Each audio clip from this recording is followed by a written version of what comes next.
Well, you know, I talk to so many young people, and I began to realize that there's so much they don't know about life and about how to conduct their lives. So I began thinking, what do they need to know? And I said to myself, the social contract. And so I began rereading all those social contract books and tried to interpret all that stuff from Rousseau and Hobbes and all of these people in language that a young person can understand. And this is the social contract. This is going to affect your life, and you need to heed this.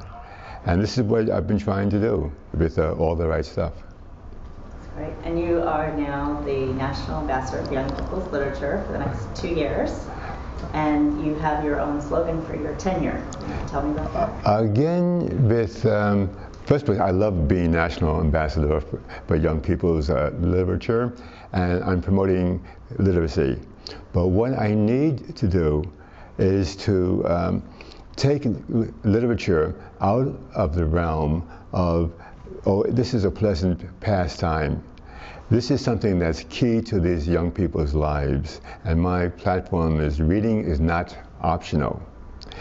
Reading is something you have to do. It's going to affect every part of your life. And I'm trying to change the environment so that kids don't see reading as something that might be pleasant on weekends or if they have nothing else to do. But reading is something that's going to be core to their very existence.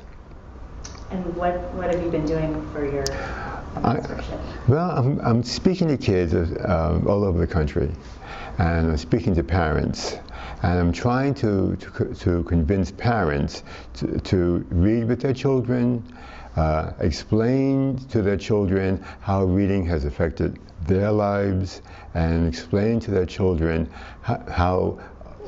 explain how a lack of reading has hurt them.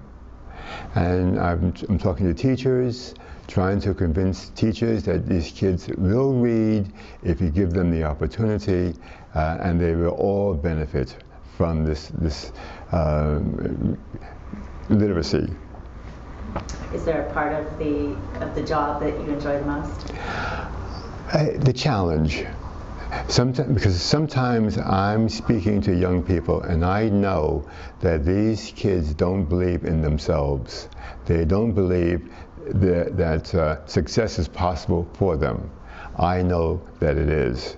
My own background, I'm from a very, very poor family, clearly African American, black neighborhood, and reading made a difference in my life. And I try to bring that to every child that I speak with. What were some of the books that you found most meaningful as a young person? Well, they weren't so meaningful, but they made a difference in my life. Robin Hood. I love Robin Hood. I love Tom Sawyer. I love Huck Finn. I love these sort of books which have become classics because they gave me a different worldview. They gave me a worldview outside of myself. So instead of merely dwelling within my own little problems, I was able to see a larger view of the world.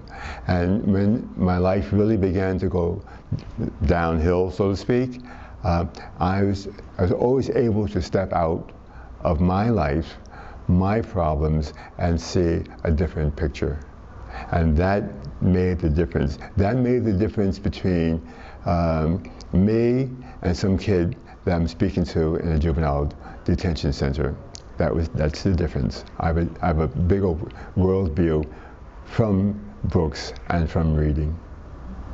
Do you, in your own writing today, do you have any particular things that you look to for inspiration or hobbies that you do? No, I look at what's going to make it for these young people.